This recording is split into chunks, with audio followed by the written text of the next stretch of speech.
Welcome back to the Team to Beat Miami Heat podcast, your one-stop shop for daily Miami Heat content. My name is Amir.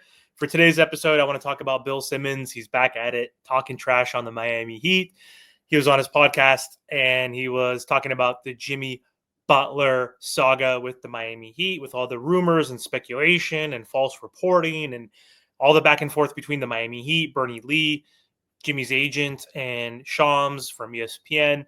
But Bill Simmons, we all know he's a Boston Celtics fan, and he mentioned that the Jimmy Butler situation could get out of hand with Miami. He said that Jimmy has been frisky in the past when he's not happy, and if he's not happy, that could put pressure on this Miami Heat team to potentially make a move. He went on to continue to say that if you're Miami, where are you going? You're light years away from the Celtics, from the Thunder, from the Cleveland Cavaliers, or anybody within that group. You're not even a second tier contender. You're more like a second and a half contender. And he basically said that the Miami Heat should consider trading Jimmy Butler, adding Terry Rozier's contract to add new pieces, new guys, and think about rebuilding around Tyler Hero, who's young and up and coming. He gave him his credit, and Bam Adebayo. And he said you might just want to blow it up and redo it. And of course, he's always chiming in about Jimmy Butler and the Miami Heat. And I mean, he's not completely wrong, but right now the Miami Heat are playing their best stretch of basketball. They've won 4 games in a row, and they're improving. They're frustrating to watch, obviously, still at times, but they're looking a lot better right now. They're healthy at this point, and I want to be able to see what this Miami Heat can do. And based on the way they've been playing the last week and a half, if healthy in the playoffs, I'm back to believing that this Miami Heat team can make a deep run. I'm not saying they could win it all. Like, obviously that's possible, but it's very unlikely that they can beat a Boston Celtics, that they can beat in the West a Oklahoma City Thunder team right now.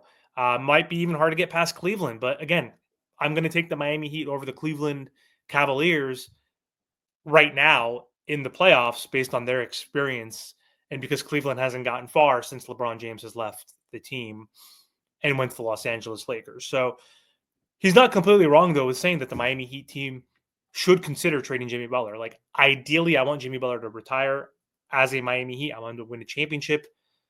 Very unlikely, but I want him to win a championship with this Miami Heat team before he retires.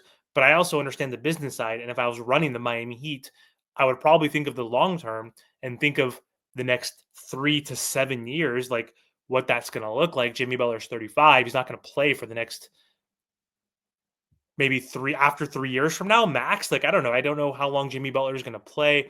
We see his body breaking down a lot during the regular season. He always gets banged up and misses 20 plus games a year for the last 5 years straight with the Miami Heat. He's already missed 5 or 6 this season, so he's on pace to do that again. It's only been like 23 games or whatever it is. I think the Miami Heat are 13-10. Plenty of basketball left, plenty of time for him to get hurt or banged up or for him to rest. But in terms of a business decision, I understand why you would trade Jimmy Butler if you can, especially while he's healthy, while he's playing well, while he's being super efficient, while he's helping this Miami Heat turn around their season, cash in the chips while they're worth something at this point. Get 2 to 3 first round picks if you can. Get an expiring contract. Get a young player. Get an up and coming player. It makes sense. I don't want to do it, but I understand that the Miami Heat should consider it, and that's what they're doing. They're open to offers with all the speculation and noise.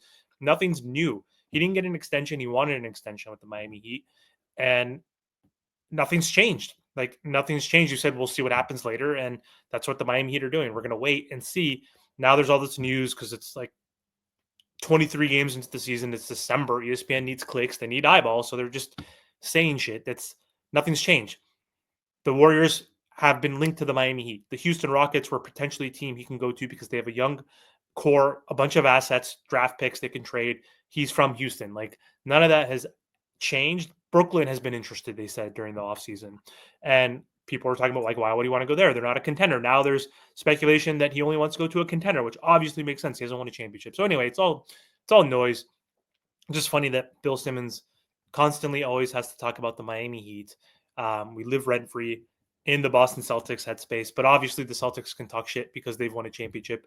Miami Heat have not won one in a decade, even though we're 2-2 against them head to head, 2-1 technically if you count when Jimmy Butler plays. But still, fun to see this rivalry continue. Hopefully, it can continue this year. We'll see. But right now, Boston's killing it. They are 20-5, second to the Cavaliers by half a game. But the Miami Heat are the fifth seed, 13-10, 4-game winning streak, and we're doing great. Our offensive rating right now is we're 9 at 114.1. We've jumped from 20 to 9 during this game, this winning streak, excuse me. And defensive rating, we're 11. So we're almost a top 10 offensive rated team and defensive rated team. That's a huge step from last year. We were number 5 in defense, number 25 for most of the year in offensive rating, but I think we ended in the 21st. So bottom 10. Right now we're top 9 in scoring, top 11 in defense. Like, sorry, Bill Simmons, but I'm going to see what we can do with Jimmy Butler, with this build one last time. Maybe we can make some sort of trade, like consolidating, getting rid of Terry Rozier and whatever for maybe 2 guys who are more defensive minded that fit better with this team. Maybe that could be what can get us over the hump plus health. We'll see. That's a big if, obviously. But anyway, let me know what your guys' thoughts are. Do you think the Heat should blow it up? Do you think they're a second and a half tier contender like Bill Simmons claims?